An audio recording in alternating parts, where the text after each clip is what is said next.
Tinokwazisai mose vateereri muzita raIshe wedu Jesu Kristu. Nhasi tine chidzidzo chinotiita kuti tidzidze tuone kuti munhu akamira sei kana asina Kristu. Saka chidzidzo chedu musoro wacho tiri kuda kuti tuone kuipa kwemunhu. Saka musoro wenyaya kuipa kwemunhu. Tegai tinzwe magwaro.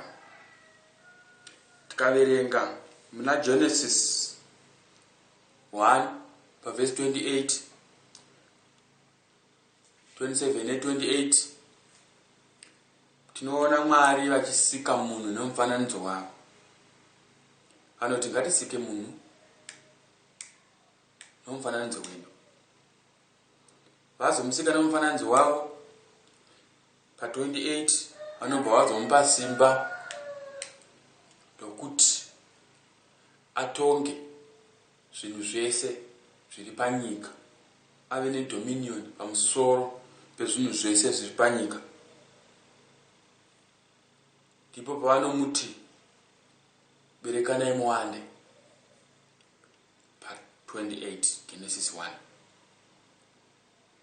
Tinoona zvakare kuti panosikwa Adamu, pavanozonzi Mwari muna Genesis imomo tava 2, tinozoona kuti Mwari vakatora ivhu vakaumba munhu vakafemera mweya wavo.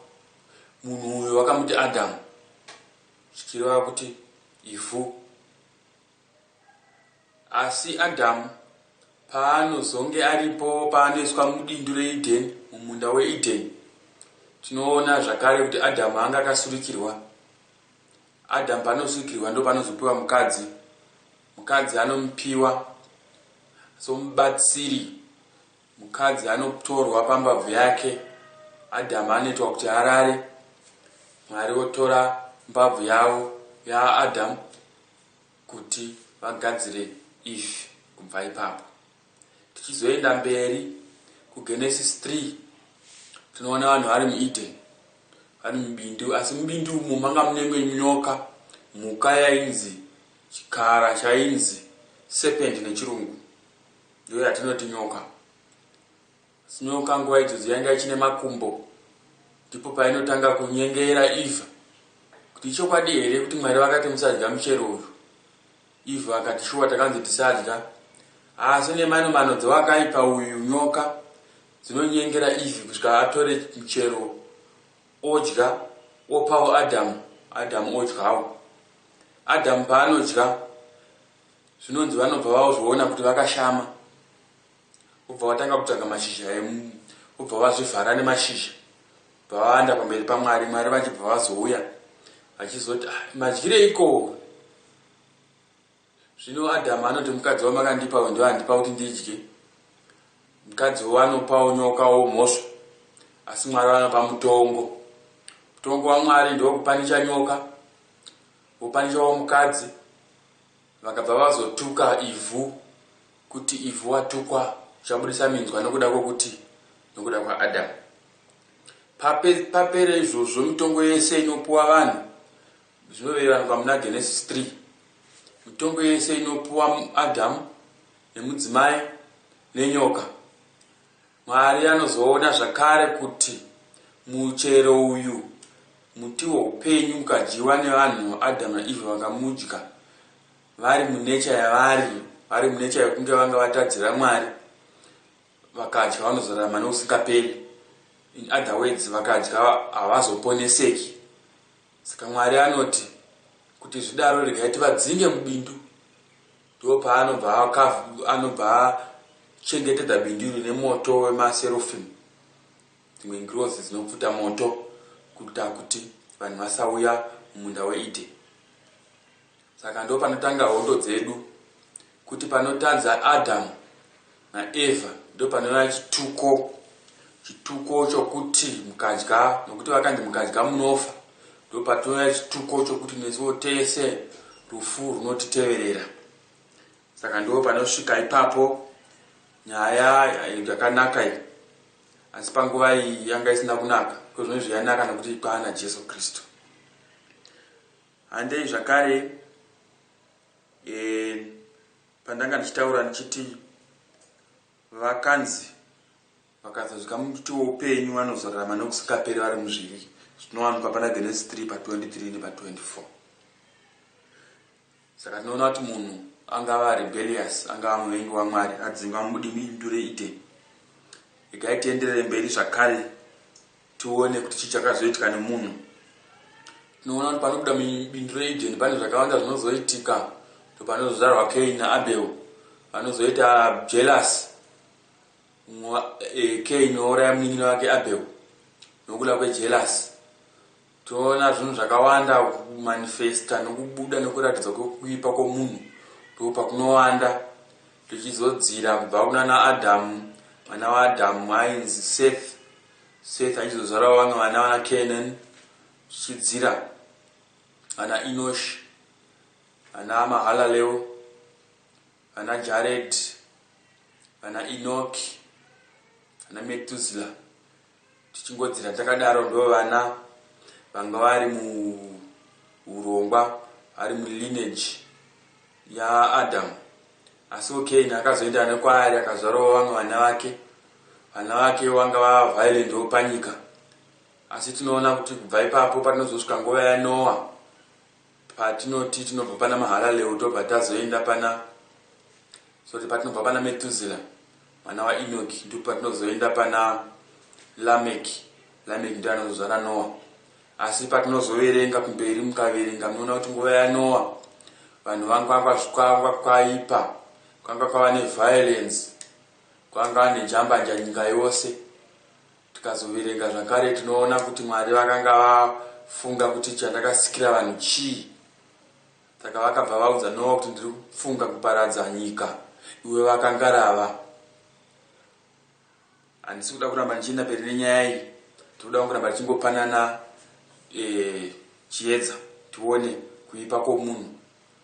Vanhu panozova kwangarava, Noah nevana vake vachipinda vachizobuda zvakare mungarava, tinozoona kuti vanhu vanoramba vachingoramba vakaipa zvakare.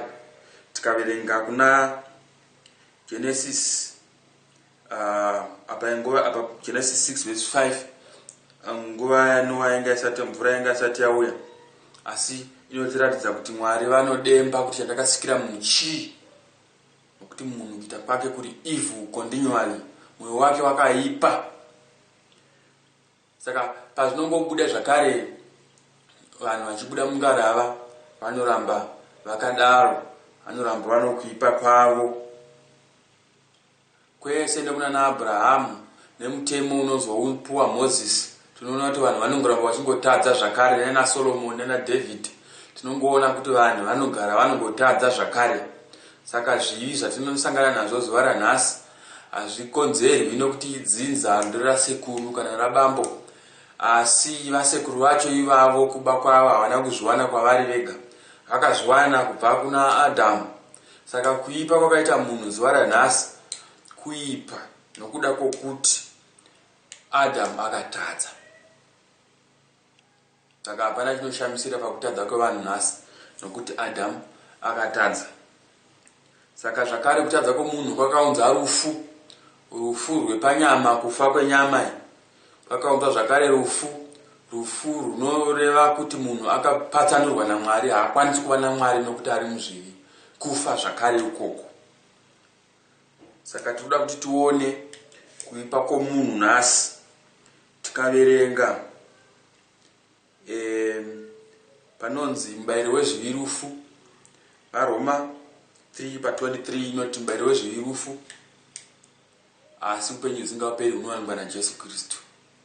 Saka tinozviona kuti vanhu vese vakatadza, tose tinofanira kuda kuti baba vedu Adhamu vakatadza, asi nokuda kwaJesu ndipo patinowana upenyu husingaperi. Right, tinotenda toramba tichienderera mberi pamusoro pokuipa kwomunhu. Kati munhu akaipa naturally nokuti akatozvarwa nembereko yezvivi nesefa inonzi foroma yakabhenda yaAdamu. Munhu anotozvarwa ari mutadzi. Munhu anozvarwa ari mutadzi nokuda kwokuti sekuru vedu Adamu teteguru wedu Adamu vakatadza. Saka regai tiende mberi tione Pauro anozvibudisa pachena kutadza kwomunhu, kuti kutadza kwomunhu kwakaita sei. Ngativerengei pana vaRoma 1 kutangira pavhesi 18 tidzidze tione kuipa kwakaita vanhu kwacho. Kana tichiti munhu akaipa tinorevei. Tichaverenga nechirungu asi pamwe chete tichibatanidza nechishona Mwari vachitiitira zvakanaka. Tione kuipa kwemunhu, munhu ari kunzi akaipa continually zvinorevei. Tikaverenga pa18 panoti nechirungu, for the wrath of God is revealed from heaven against all ungodliness and unrighteousness of men who hold the truth in unrighteousness. Zvoreva kuti kutsamwa kwaMwari kuri kudururwa pamusoro pevanhu vasiri kuita zvoumwari, nokuti vanhu vese havasi kuita zvoumwari, saka kutsamwa kwaMwari kuri pamusoro pavo. Asi iyi nguva izvayo maKristu anenge avako, saka anenge ari muna Kristu haasi pasi pokutsamwa kwaMwari. Regai ndiverenge zvakare pavhesi 19, because that which may be known of God is manifest in them, for God had showed it unto them. Ivo vanotoziva kuti Mwari ariko, asi iye Mwari anozviziva. Let me read again. Because that which may be known of God is manifest in them, for God had showed it unto them. Ivo vanoziva zvaMwari nokuti Mwari akavaratidza. Right? 20 for the invisible things of him from the creation of the world are clearly seen. Saka zvisingaonekwi zvaMwari zviri kuonekwa pachena, and zviri kunzwisiswa nezvinhu zviri kuonekwa. Tikuverenga verse Romans 1 verse 20 and pa 21, because that when they knew God they glorify him not. Nokuti pavaiziva Mwari havana kumukudza, asi vakamutora sechinhu chisina maturo, but became vain in their imaginations and their foolish heart was darkened. Saka vakazvitora sezvina maturo, mwoyo yavo inoupenzi yakatoramba ichisvibiswa. 22, professing themselves to be wise they became fools. Vanhu vari kureva vachifunga kuti vakangwara vakabva vaita mapenzi. Ndo zvakaita vanhu even zuva ranhasi. Vamwe vanofunga kuti vakangwara, vanozviraramira, vanozvigonera, vane bodyguards, vane simba, vane mari, vanofunga kuti vakangwara. Asi Mwari anovati they became fools. Kana usingabveyo Mwari une mari, you are a fool.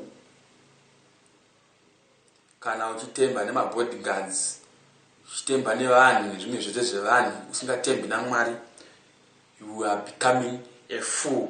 Ndozvo kutaurwa neshoko raMwari, kwete neni. 23, and they changed the glory of the uncorruptible God into images like to corruptible men and birds and four-footed beasts and creeping things. Saka kuri kunzi kubwinya kwaMwari anorarama kumusi kusingaperi kwakachinjwa kuitwa zvidhori, zvimufananidzo. Saka Mwari akati vanhu vakaona imagination, vakaona Mwari vakamuvaka zvidhori zvaMwari, asi vasingadi kukurumbidza Mwari wokudenga, wovaka zvimudhori zvepanyika, woda kunamata zvimudhori. Ndozviri kutaura zvimufananidzo. Tiende mberi pa 24, wherefore God also gave them up to uncleanliness. Saka Mwari aona kuti vanhu vakadaro akabva ati, itai zvamunoda. God given them up to uncleanliness. Ndozvamunoda, itai zvamunoda. Through the lust of their own hearts. Aona kuti vanhu vane ruchiva rwomwoyo yavo vakati, itai zvamunoda. Through the lust of their own hearts, to dishonor their own bodies between themselves. Ruchiva rwepamwoyo yavo vakaita kuti vashayiwe respect yemuviri wavo, vatadze kuremekedza miviri yavo. 25. Who changed the truth of God into a lie? Avo vakachinja vakashandura chokwadi chaMwari kuchiita nhema. And worshipped and served the creature more than the creator.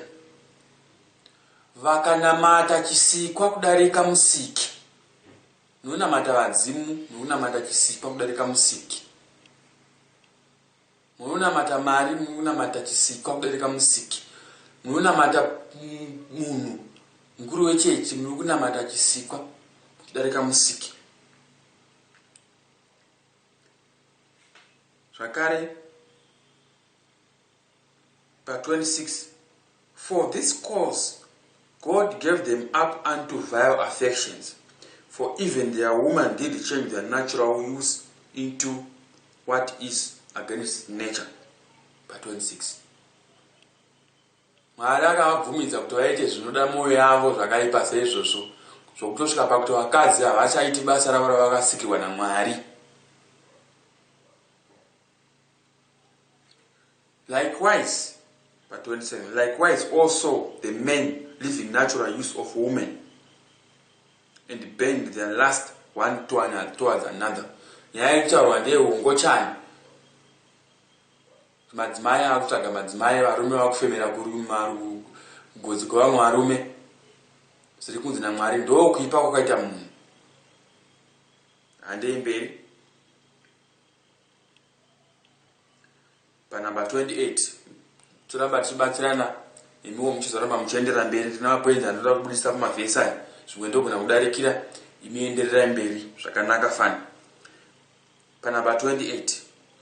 And even as they did not like to retain God in their knowledge, God gave them over to a reprobate mind to do those things which are not convenient. Nokuti vanhu havana kuda kuteerera Mwari kana kutora Mwari saMwari wavo. Mwari akati, "Ho, itai zvamunoda." Tatadza kutsiurai ichiitai zvamunoda. Ndopari kunzi gave them to a reprobate mind. Kana Mwari akufuratira ati oda kuhura, ndo level iyi iri kunzi yakasvipa. Nokuti Mwari akaramba achingoti musadaro dzamara angoti vanhu havasi kuda wochiitai zvamunoda. Ndopari kunzi God gave them to reprobate mind to do things which are not convenient. Itai zvamunoda nyange zvisina kunaka. Handei mberi. Pa 29. Kuipa kwomunhu kwatiri kutaura. Romans 1:29. Being filled with all unrighteousness. Vanhu vakazara nekusarura mazuva anhasi. Fornication. Vanhu vanorara mukomana nemusikana vasina kuroorana. Vanhu vanotozikana nekuhura nekuita zvimwe zvakawanda. Ndo zvakaita munhu. Sezvandataura ndikati we cannot stop it kana usina Jesu izvi. Nokuti munhu wese anozviita nekuti akazvarwa neforoma iyi. Kana usingapombi azive kuti wauri right, unenge utori nepako, utori neweakness yako. Kana usiri ngochana azive kuti iri correct, nokuti unenge une imwe weakness yako. Regai munzwe zvinhu zvakawanda zvekutaurwa pano. Chaona kuti mwene mwane pake. Right. Fornication yandataura upombwe. Wickedness, uroyi.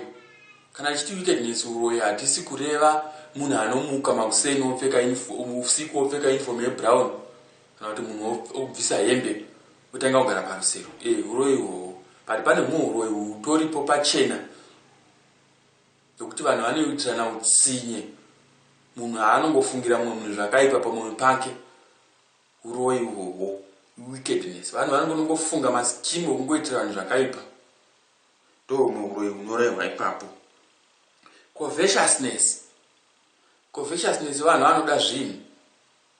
Nyika ino zuva ranhasi tine vanhu vakawanda vanoda zvinhu.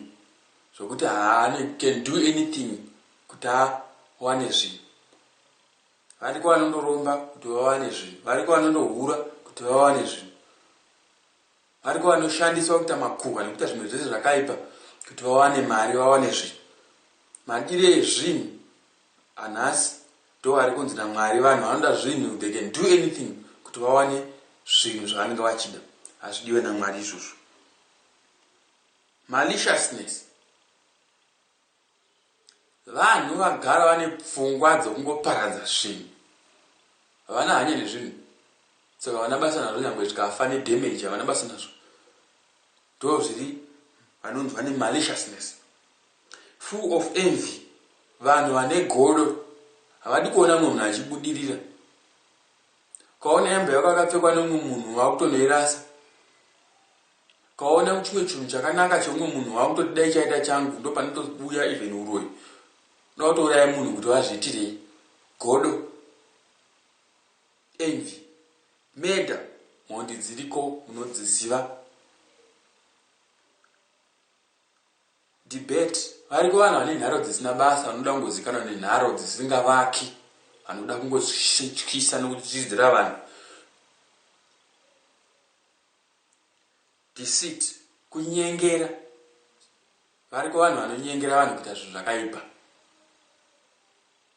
Mungava kuchikoro, mungava mudzimba mumakuhwa, madzimai vanga varume vanonyengerana kuhura, vamwe vanotonyengerana kana kuroya chaiko.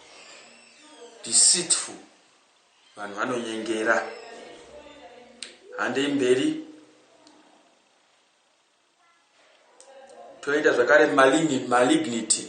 Iyi togona kubatanidza, for example, toti chinya, vanhu vane short tempered, vanhu vane chinya, that's malignity.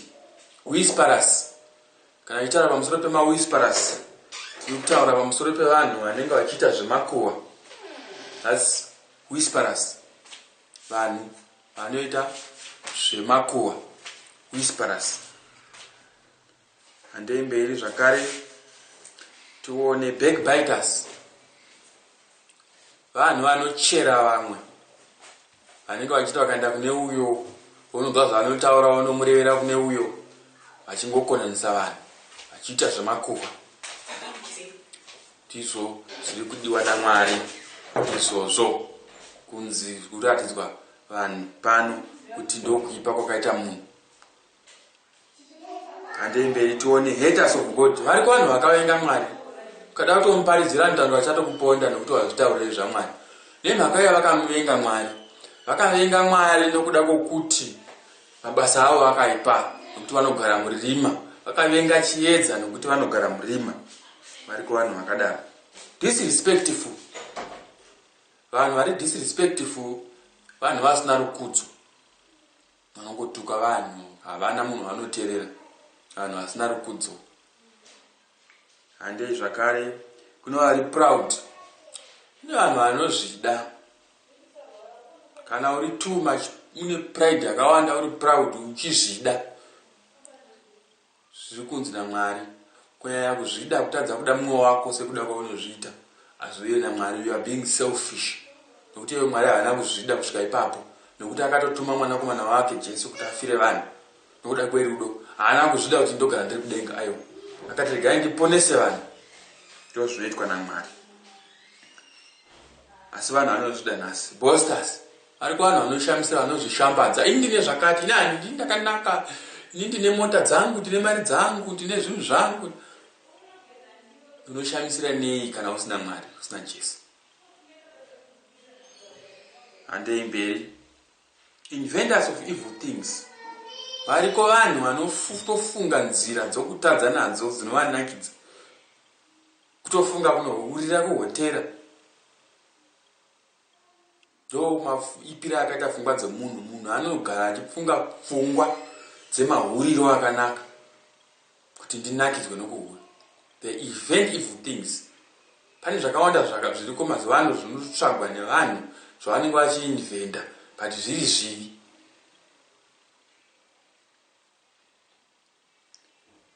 Disobedient to parents, vanhu havachateereri vabereki vavo, havasina basa nevabereki vavo. Kana kurova vamwe vakutorova mazuva ano. Ndokuipa kwakaita munhu. Handei mberi, without understanding, vanhu vasinganzwisisi. Taapa 31. Vanhu vasinganzwisisi, variko vanhu vasingangonzwisisi, vanongoda kukonzera controversy neconspiracy kuva dzose. Kunyangwe nevanhu vanenge vari very sensitive, vachida kuti vanzwanane, ivo havanzwisisi, kuti vanenge vachita hatite.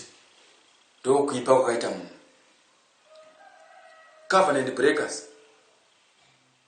vanhu vanoti kana mukawirana chinhu nhasi mangwana unomuka wakachinja magoalpost.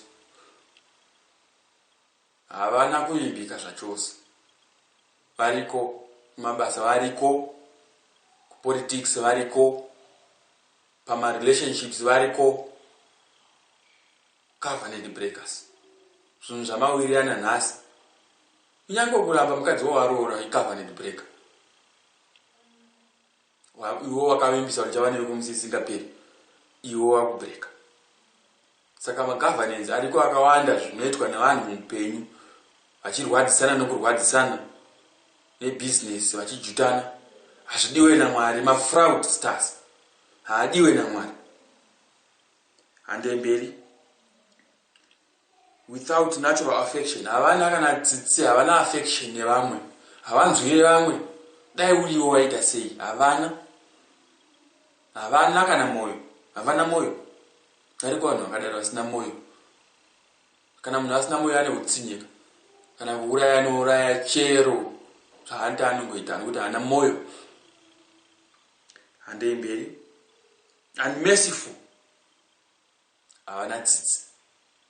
Ariko vari vanhu vasina tsitsi mazuva. Right. 31. Ndandichitaura kuipa kwemunhu kwandandichitaura, Mwari ngavatibatsire. Taona kuti munhu akaipa, rega ndipedzise pa 32. Who knowing the judgment of God, that they which commit such things are worthy of death. Saka munhu wese ari panyika ane zvake apo. Mumwe nemwe andoziva pake pane zvataverenga pana Romans 1 kutangira pa 18 chienda kumberi. Mumwe nemwe ane zvake. Asi mumwe nemwe zvaane zvake, Mwari havazogumiri ipapo. Tichazoverenga tichienda mberi. Asi nhasi regai ndikuudzei ndichiti hama dzangu, iwe une zvako, asi zvaune zvako, chokwadi ndechokuti munhu wese ari kazvarwa naAdamu ane nature yezvivi. Asi ukatenda muna Jesu Kristu, anokushandura, unoita mwana waMwari, anokukundisa pane zvese zvakaipa izvi zvandataura nezvimwe zvakawanda zviri kumberi. Kuti unzi mwana waMwari, kuti unzi uri mwana waMwari, kuti ugamuchirike naMwari, udzoke mumunda weEdeni, bindu reEdeni, upinde mumambo usingaperi. Tinotenda Mwari pazuva ranhasi. Tadzidza, taona kuipa kwakaita munhu, taona kuipa kwamakaita kana musina Kristu. Dai magamuchira Kristu mawana upenyu usingaperi.